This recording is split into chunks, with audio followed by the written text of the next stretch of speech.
Shalom, meus Haverim, Shalom, Shalom Leikulam, sou Azarias Avidor Ben Eliyahu, estou aqui com mais um vídeo. Hoje nós vamos estudar o capítulo 5 de Guiliana, do livro com o nome grego Apocalipse, né? Em português significa revelação, revelação do Eterno ao seu Mashiach, Yeshua HaNotzeri HaMashiach, e enviado ao seu Meler, e do Meler enviado ao seu Shaliach, né? Yohanan, na ilha de Patmos. Então, hoje nós vamos estudar o capítulo 5, né? Nós já demos a introdução ao livro de Guiliana, estudamos o capítulo 1, o capítulo 2, o capítulo 3, o capítulo 4 e o capítulo 5. Eu sei que os vídeos, eles ficam um pouco compridos, né? Geralmente em torno de 40, 50 minutos, mas é o tempo realmente dos vídeos, tá, meus chaveirinhos? Então, é o conselho que eu dou. Se você não tem paciência de assistir o vídeo todo de uma vez, você pode dividir, né? Você vê ali até 25 minutos, né? 25 minutos, 25 minutos do vídeo, e aí você dá aquela pausa e deixa para assistir o restante do vídeo em outra oportunidade, né, que você tiver tempo. Então você não precisa assistir o vídeo todo por completo, porque a gente sabe que é muito conteúdo, né? Eu vou fazendo os comentários versículo por versículo, fazendo a comparação com outras passagens dentro do Tanakh Sagrado, e aí acaba que se tornando um vídeo bem extenso, né? Então, eu só não faço essa divisão dos vídeos porque também o conteúdo fica muito deteriorado, fica muito espesso. Então, eu prefiro deixar o capítulo mesmo por inteiro, e aí você, no caso, o telespectador, né, a pessoa que está estudando, o aluno, né, o talmide, o discípulo que está assistindo o vídeo, que está aprendendo, administre o seu tempo e o tempo do vídeo, certo? Mas geralmente é por mais ou menos esse tempo, tanto de tempo aí, de 40 a 50 minutos. Eu nunca vou extrapolar mais de uma hora, isso não. Mas até 40, 50 minutos de vídeo, né, para cada capítulo. Vai ter alguns capítulos aqui do livro de Guiliana, né? Como, por exemplo, o capítulo 19, o capítulo 12, o capítulo 11, né? Os capítulos mais adiante, que eles são mais extensos, eles serão divididos em duas sessões. Infelizmente, não vai dar para estudar todos o capítulo quando ele for bem extenso, né? Eu vou dividir, né, o capítulo. Por que, Azares? Porque o livro de Guiliana, como ele é um livro de revelação, envolve muitas coisas, né? Envolve história, envolve profecia, envolve também simbologia, metáfora, né? Então tem muita coisa que precisa ser explicado. Então isso leva o quê? Tempo, né, meus Raverim? Então hoje nós vamos dar a introdução ao capítulo 5, né, de Guiliana. Vou fazer um breve resumo do capítulo 4, do que nós estudamos no capítulo 4, para podermos dar continuidade ao capítulo 5. Então, no capítulo 4 aqui de Guiliana, nós podemos ver, né? Vamos voltar aqui ao capítulo 4. O capítulo 4 de Guiliana, ele trata, na verdade, da visão, né, que o Eterno dá a Yohanan, né, essa visão sobre, né, o reino celestial, né? No caso aqui, o lugar santíssimo, ou santo dos santos, onde está o Eterno, né? Então, aqui, essa visão do capítulo 4 de Guiliana, de Apocalipse, é o mesmo registro que se encontra no livro de Ezequiel, capítulo 1.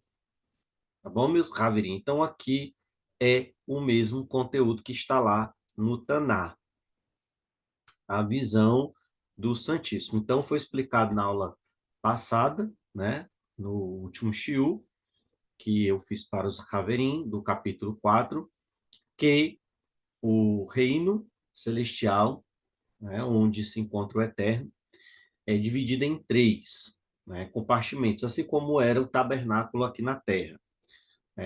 O tabernáculo é um protótipo, é uma simbologia do que é o céu, vamos dizer assim, do que é o céu.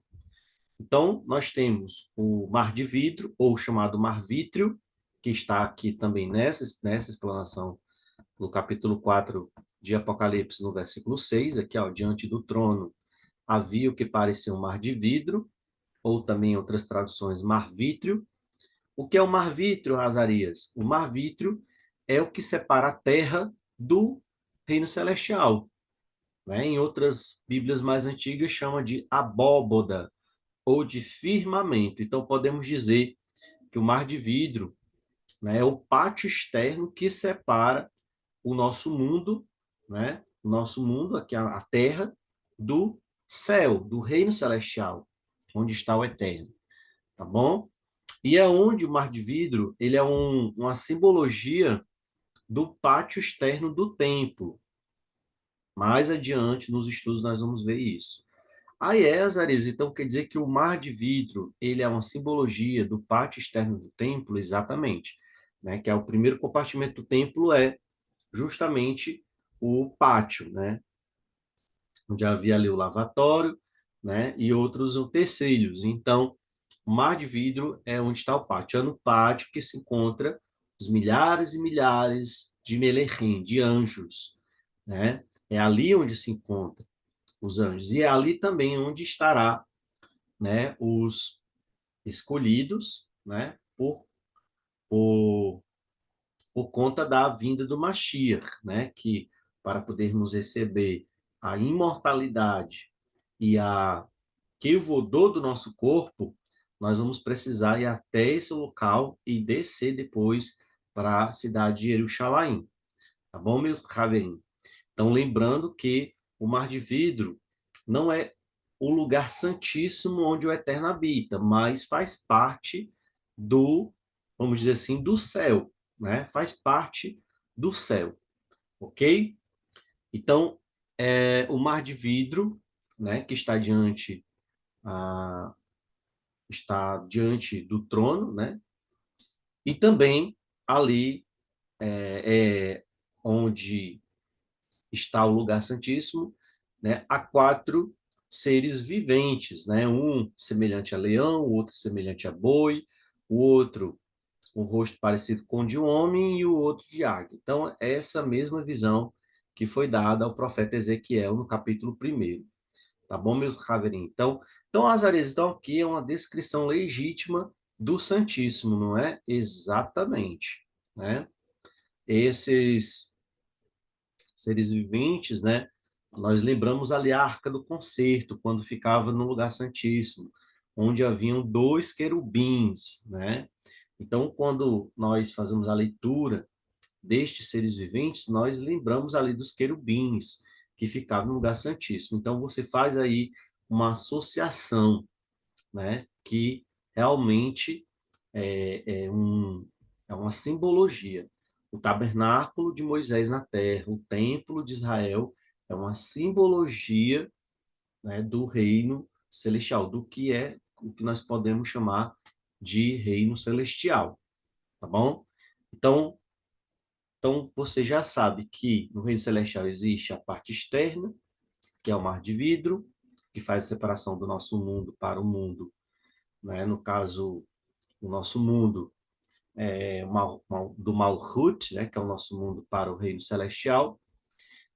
O lugar santo, que é onde se encontram os 24 anciões, que nós vamos já ver aqui sobre os 24 anciões.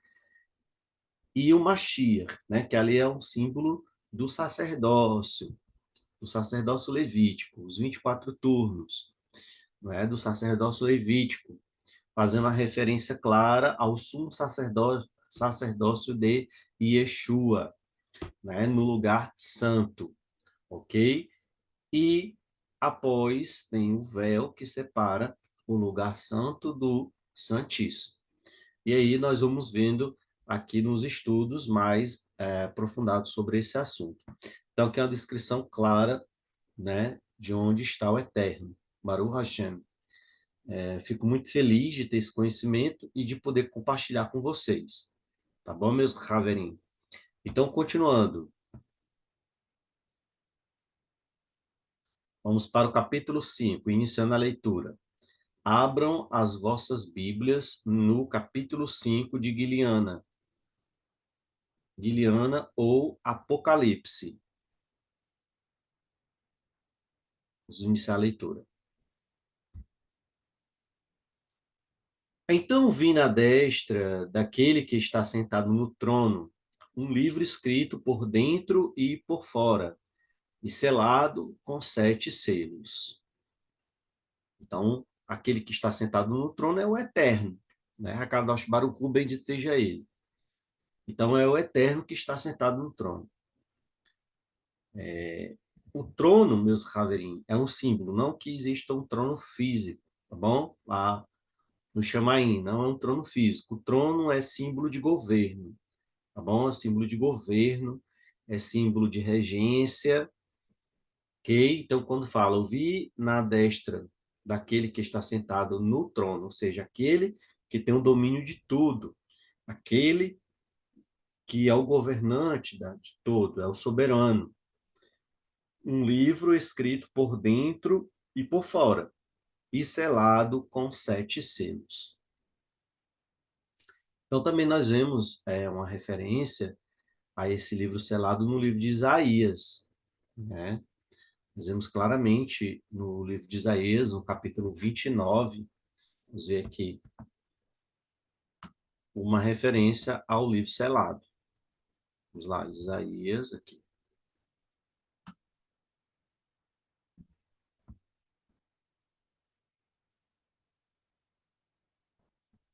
Então, Azarias, então o livro selado mencionado no capítulo 5 de Guilherme é o mesmo que está em Isaías?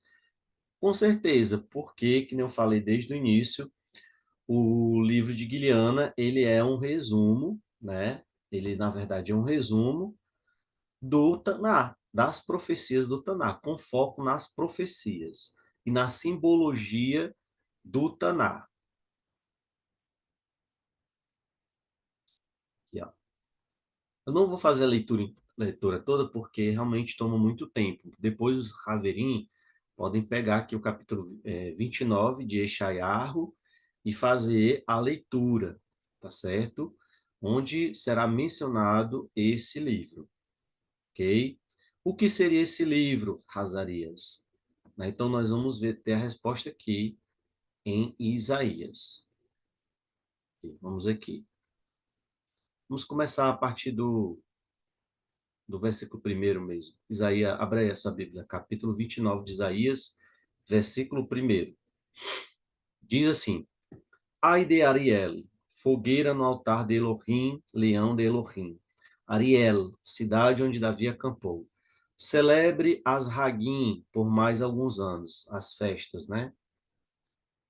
Mas então trarei desgraça sobre Ariel. Haverá luto e choro, pois ela se tornou um Ariel de fato para mim. Aqui está falando de Jerusalém, certo? Acamparei ao seu redor, cercarei você com torres e montarei artilharia de cerco contra você. Prostra-te, falarás à terra, suas palavras serão afogadas no pó.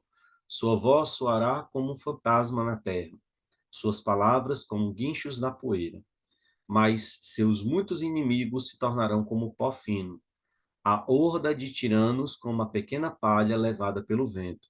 E isso acontecerá muito de repente.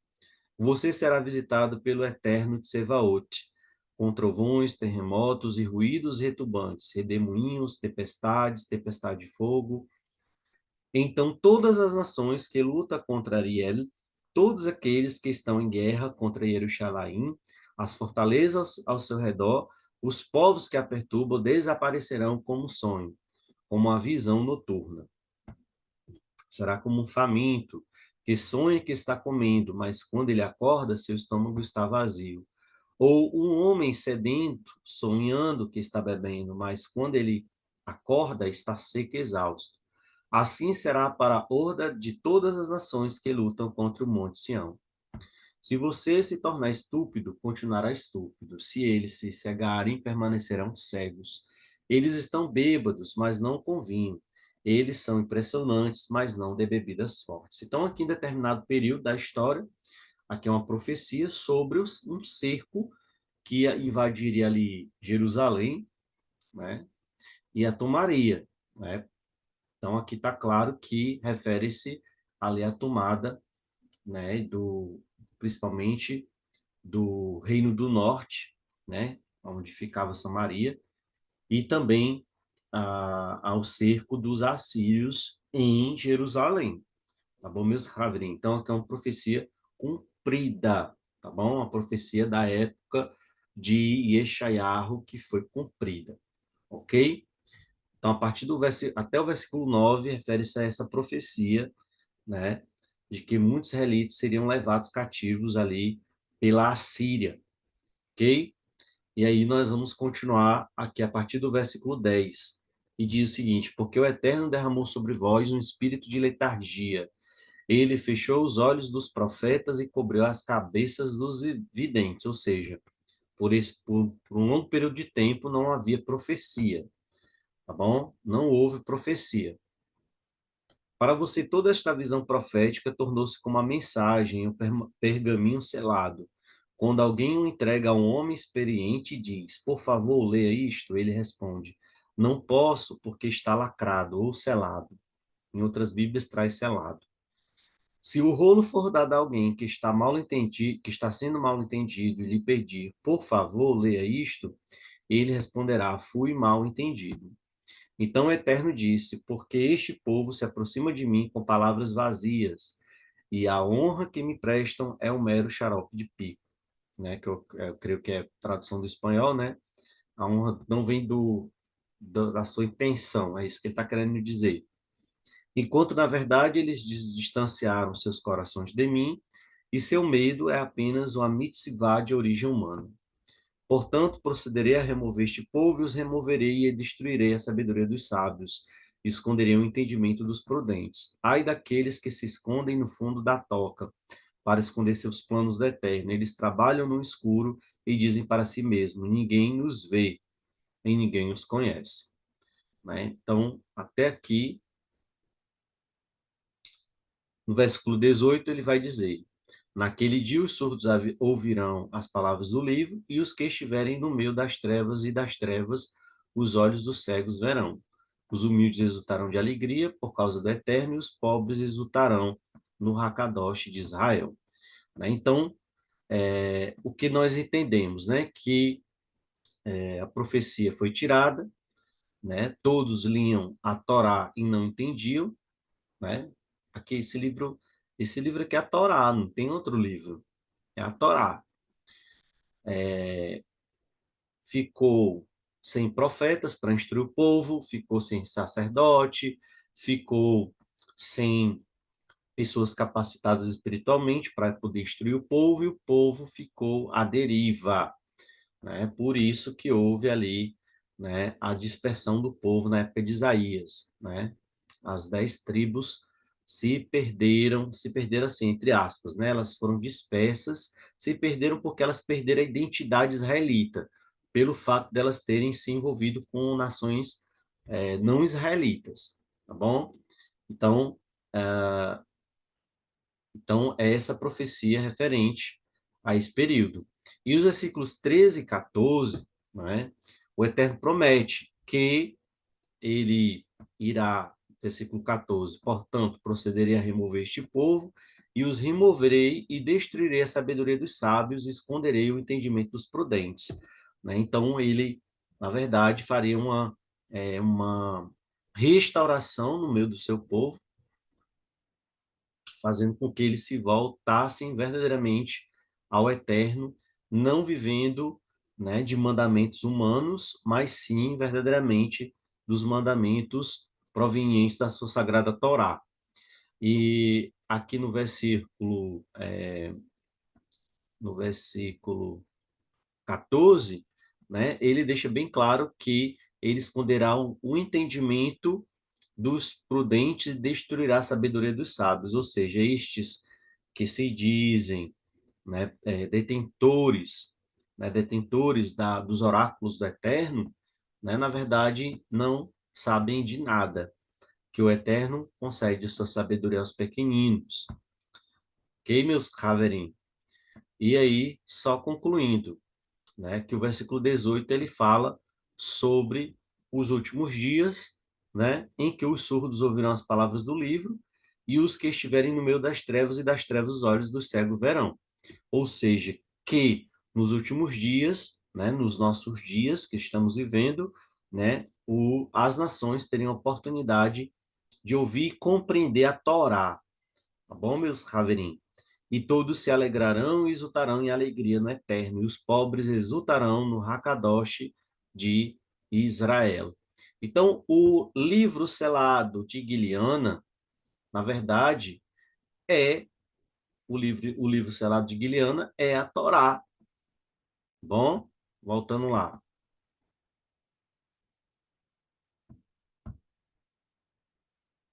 No capítulo 5.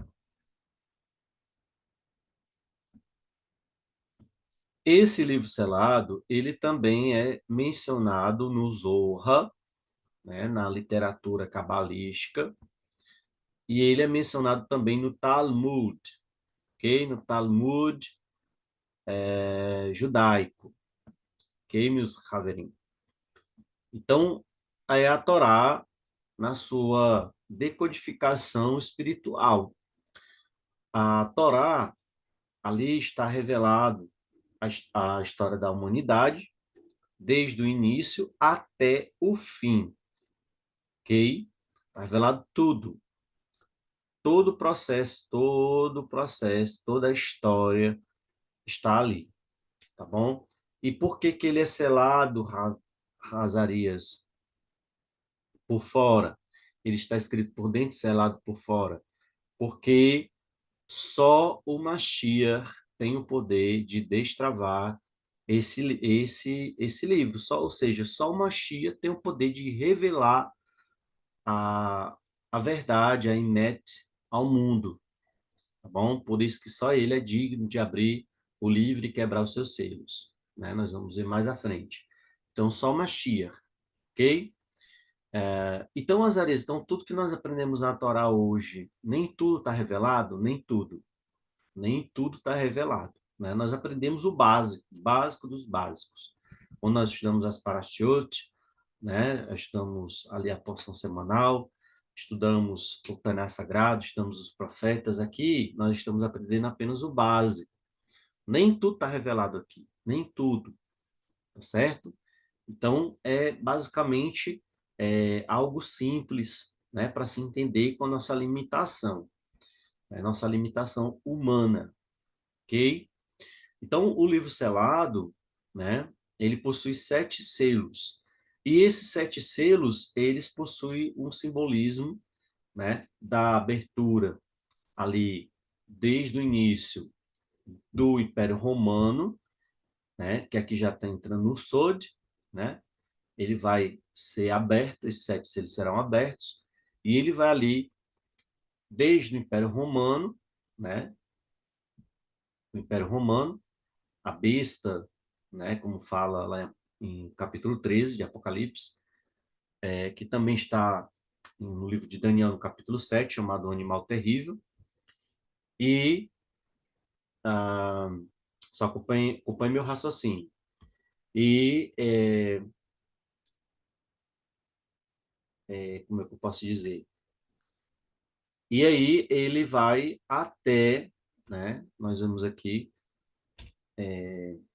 até o fim dos dias, ou seja, até o Olam Rabá, ele é revelado desde o início do Império Romano, ali quando a Carral ela é edificada pelos Rachali e pelo Mashiach, entre o primeiro e o segundo século, e a revelação desses 7 selos, eles vão até o Olam Rabá, ok?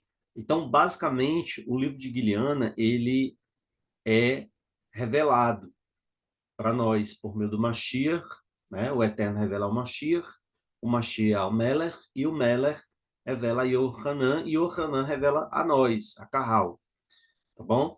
Então, esses selos são revelados pelo Mashiach, a nós, esse segredo, né? Vamos dizer assim, o segredo sagrado é revelado a nós, tá bom?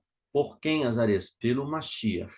Então quer dizer que está tudo aqui nesse livro de Guiliana, Azarias? Exatamente. Estão esses 7 selos. Ele traz a revelação completa dos 7 selos dentro do livro de Guiliana, ok? Que é agora que vai começar realmente a, vamos dizer assim, ficar mais tenso o estudo, né? E aí vamos continuando aqui a leitura. E vi um anjo poderoso proclamando em alta voz: Quem é digno de abrir o livro e quebrar os seus selos? Machia. Mas ninguém no céu, nem na terra, nem debaixo da terra podia abrir o livro ou mesmo olhar o que havia dentro dele. Chorei e chorei, porque ninguém foi considerado digno de abrir o livro, olhar para ele. Versículo 5.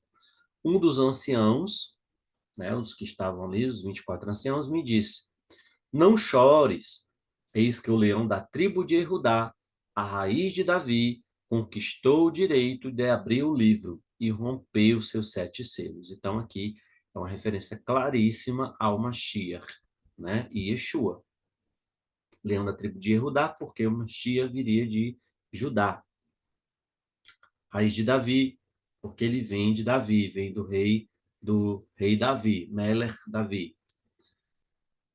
Então, Yeshua é o único que pode abrir, né, o livro selado. Versículo 6. Então vi em pé ali, com o trono, os 4 seres viventes. No meio do círculo dos anciãos, um cordeiro que parecia ter sido sacrificado. Ele tinha 7 chifres e 7 olhos, que são os 7 Zruachim do Eterno, enviados sobre a terra.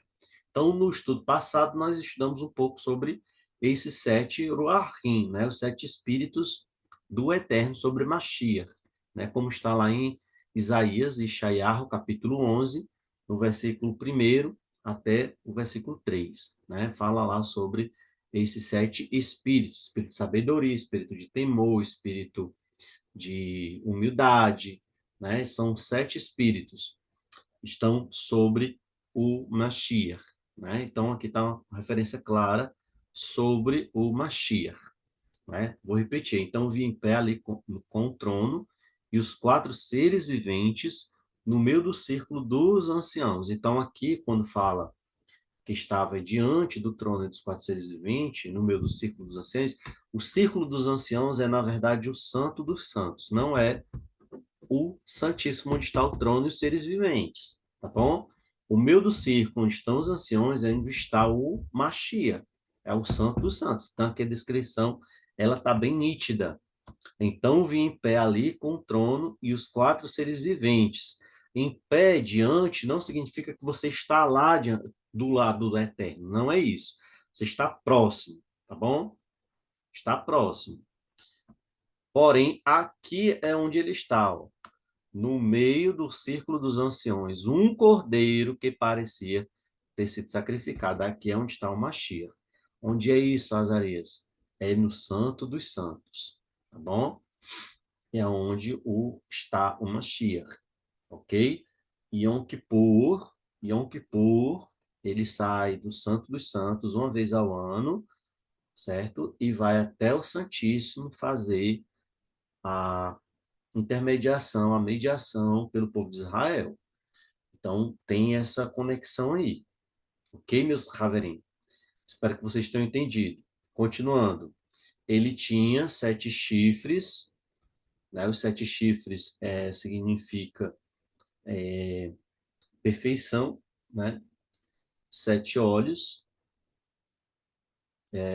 sabedoria, que são os 7 Zuruachim do Eterno enviados por toda a terra. Aqui 7 chifres e 7 olhos, eles são interpretados dentro do Zohar, né, da Cabala, ok? Então, aqui dá esse ensino, é um pouco mais profundo, ok?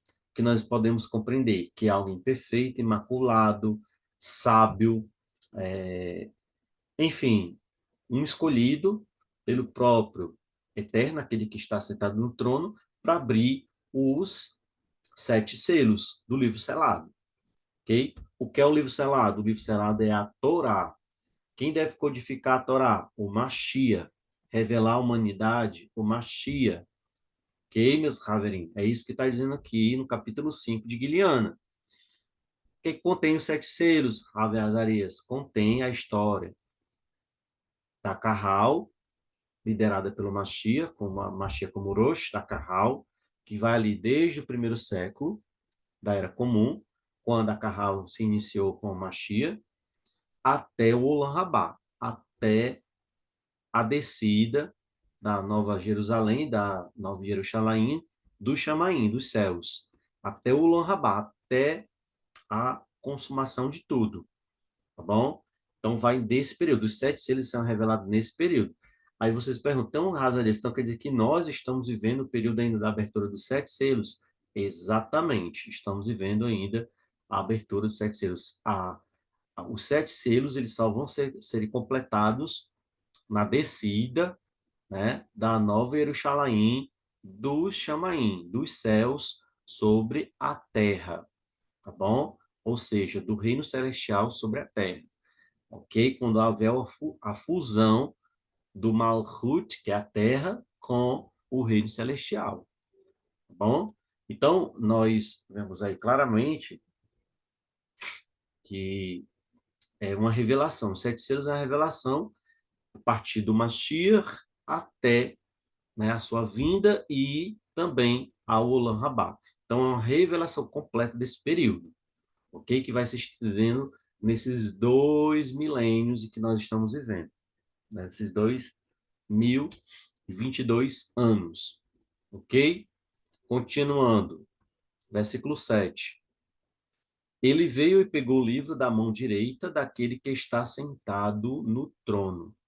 Não é que o Eterno tem uma mão, certo? O Eterno, dentro dos nossos 13 pontos da emuná judaica, né? O Eterno, ele incorpora, ele não tem forma. Ok, meus Haverim? Não tem forma. Então, quando fala mão direita, significa da autoridade do Eterno, ok? Ele foi lá e pegou, né, esse livro. Versículo 8. Ai, Azarez, então quer dizer que aquele foi até o Santíssimo pegar o livro? Não, não quer dizer que ele foi até lá, porque que eu não estou dizendo. O Eterno, ele é incorpóreo, ele não tem uma forma, né? É uma concessão de autoridade, né? Mão direita, autoridade. Então, uma concessão. Então, o Eterno concedeu ele de tomar o livro, ok? De pegar o livro. Versículo 8. Quando ele pegou o livro, os quatro seres viventes e os 24 anciãos prostraram-se diante do Cordeiro. Cada um tinha uma harpa de ouro e taças de ouro cheias de pedaços de incenso, que são as orações dos Kadoshim do Eterno, ou seja, de Israel. Ok? Então, a gente vê aqui claramente, né, dentro dessa explanação, que assim que ele pega o livro, né, há uma reverência ao Cordeiro. Mas olha, isso aqui não é idolatria, não. Isso aqui não é. Eles não estão, né, adorando o Cordeiro, não. Não, eles não estão adorando o Cordeiro. Adorando, eles adoram o que está no trono, como a gente viu lá no capítulo 4, que está afirmando que eles se prostraram, né? Ou seja, em forma de reverência, tá bom? De reverência ao Cordeiro, ao Mashiach, né? Cada um tinha uma harpa de ouro e taças de ouro cheias, aqui é uma simbologia, tá bom? Não quer dizer que é uma harpa mesmo lá, uma harpa de ouro que eles estavam, né?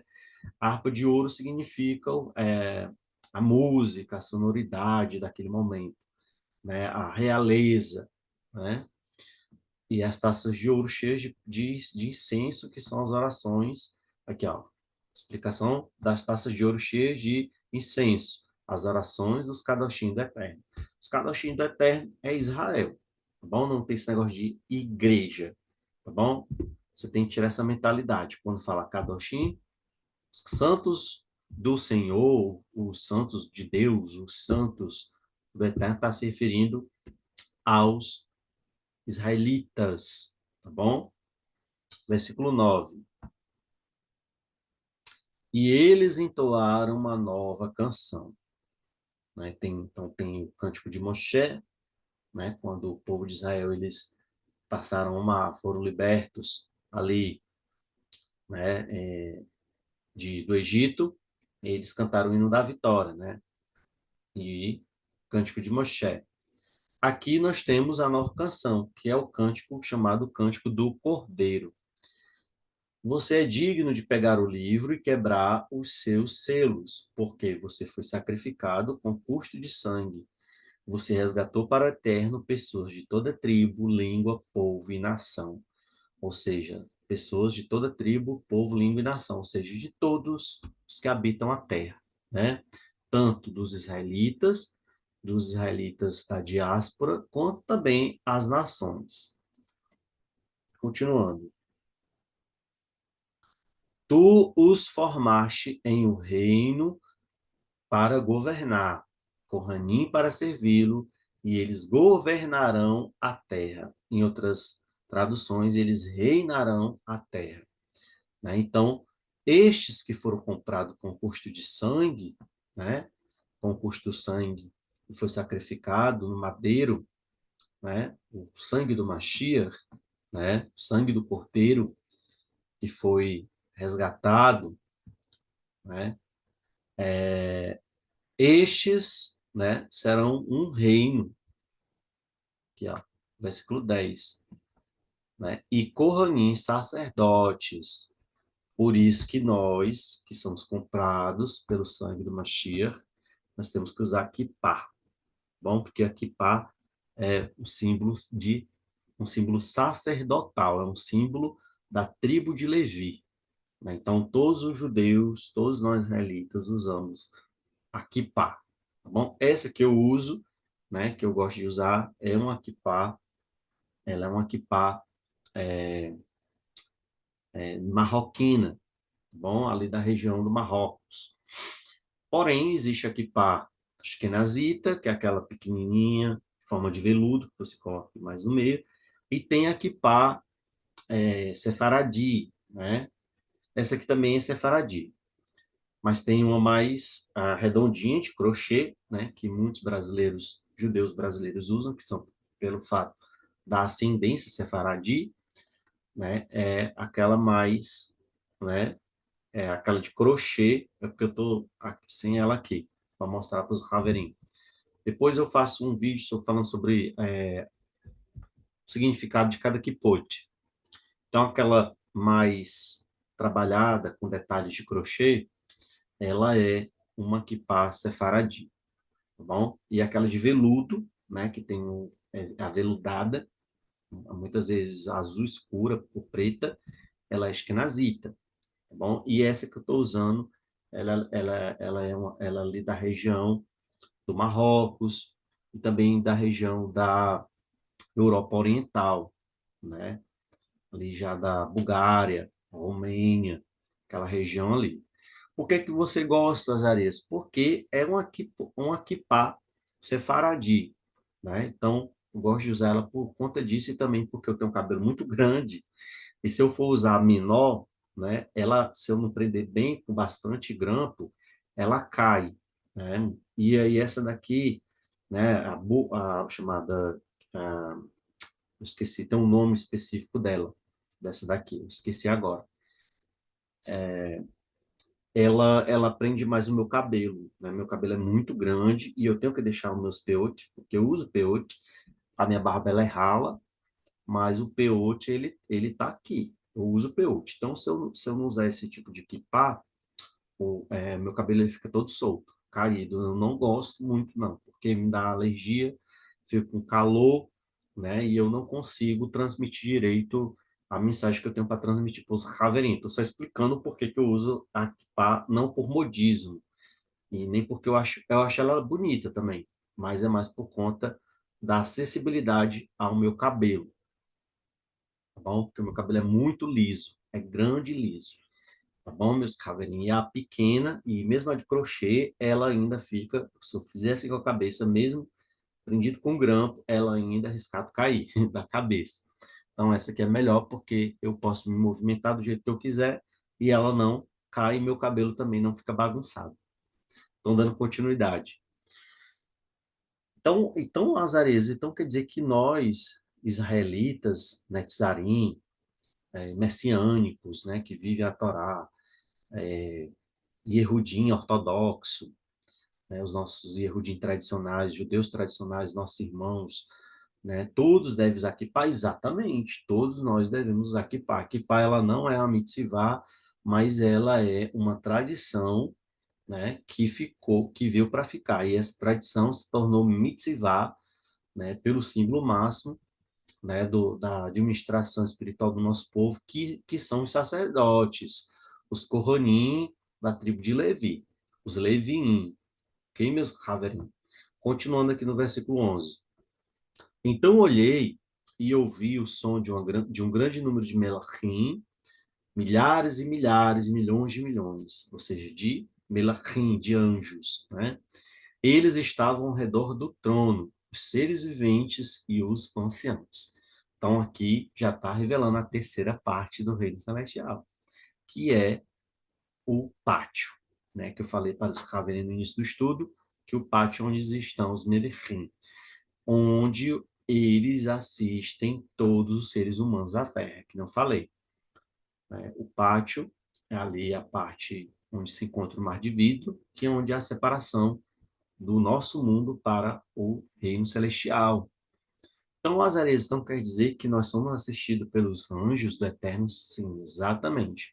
Todos nós somos assistidos por eles, porque eles estão justamente na parte do reino celestial onde faz aí a divisa com o nosso mundo, tá bom, meus caveirinhos? E, e aí aqui a gente tem, né, a divisão, né, deles. E a localização, né? Eles estavam ao redor do trono, ao redor, não quer dizer que estão lá, eles estão ao redor, veja bem. Os seres viventes e os anciãos, né? Os seres viventes à porta do Santíssimo, o trono onde está o Santíssimo, e os anciãos onde está o lugar santo, que é onde está também o Cordeiro Machia. E todos gritavam: digno é o Cordeiro imolado de receber poder, riqueza, sabedoria, força, honra, kevodô e louvor. E eu vi toda criatura no céu, na terra, debaixo da terra e no mar. Sim, tudo que está neles, dizendo: aquele que está sentado no trono é ao Cordeiro, pertence o louvor, honra, kevodô, poder para todo sempre. Os quatro seres viventes disseram: Amém. E os anciãos prostraram-se e adoraram. Ok? Então, a gente vê aqui claramente, né, que não é errado você louvar, dar honra, dar kevodô ao Cordeiro, ao Machia. Né? Eu posso louvar o Machia? Pode sim. Existe até um louvor judaico, né, do nosso povo que diz Machia, Machia, Machia, né? Então, esse é um louvor ao Machia. Então, eu posso louvar Machia? Posso sim, posso louvar Machia, posso dar honra a Machia, posso dar kevodô a Machia.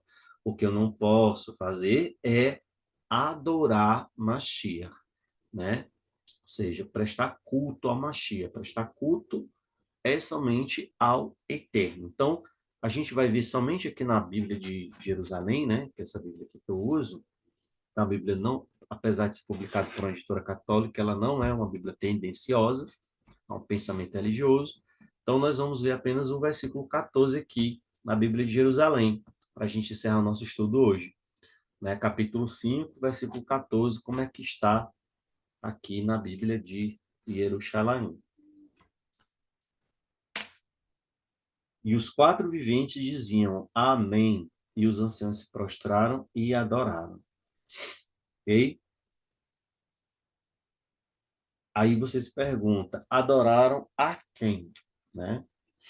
Aí no último versículo, né? Você vê aí a expressão adoraram, ok? Tanto na Bíblia de Jerusalém quanto na Bíblia messiânica, né? Que é essa Bíblia online que eu uso, eles usam o termo adorar. Mas aí se nós formos atentar, né, para o capítulo, né? Nós vamos subir aqui mais acima. Nós vamos ver a quem está sendo destinada a mensagem. Então, vim na destra daquele que está sentado no trono. Então, para você poder entender o último versículo, você precisa ler o primeiro versículo. Então, ele se prostrar e adorar a quem, Azarias?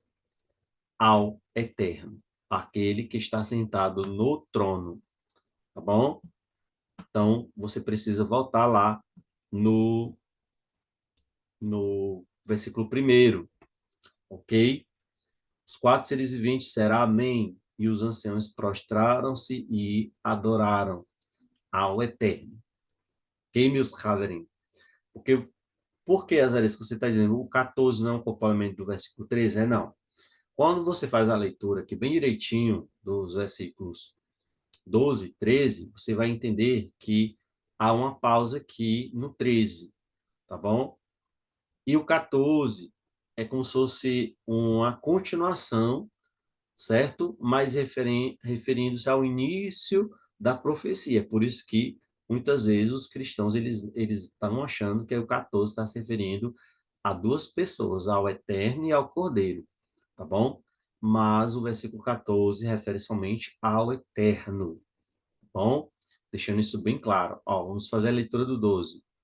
A partir do 11, que diz aqui: então olhei e ouvi o som de um grande número de melachim, de anjos, milhares e milhares, milhões e milhões. Eles estavam ao redor do trono, os seres viventes e os anciãos. E todos gritavam: digno é o Cordeiro, imolado de receber poder, riqueza, sabedoria, força, honra, que vodou e louvor. Em nenhum momento aqui está falando de adoração, ok? Versículo 13. E eu vi toda criatura no céu, na terra, debaixo da terra e no mar.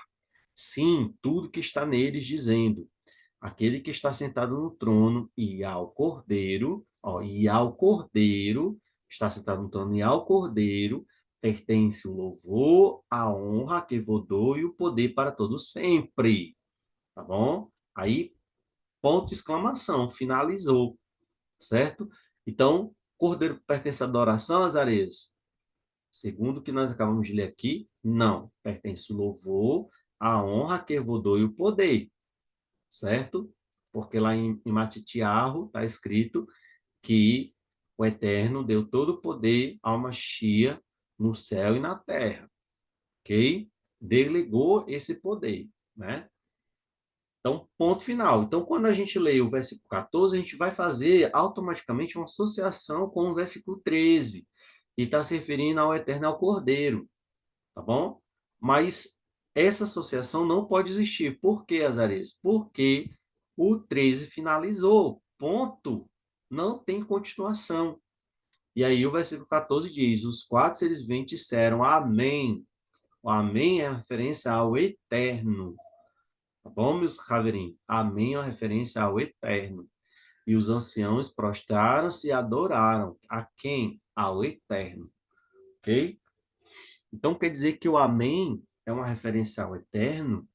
É sim, é uma referência ao eterno. Nos Terrilim, nos Salmos, nós vemos claramente, né, que amém é uma referência ao eterno.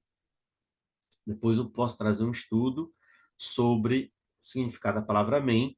Se eu não me engano, cada uma das letras da palavra amém, ela tem um significado, tá bom? Ela tem um significado. Cada letra, cada palavra não, cada letra da palavra amém em hebraico ela tem um significado, tá bom?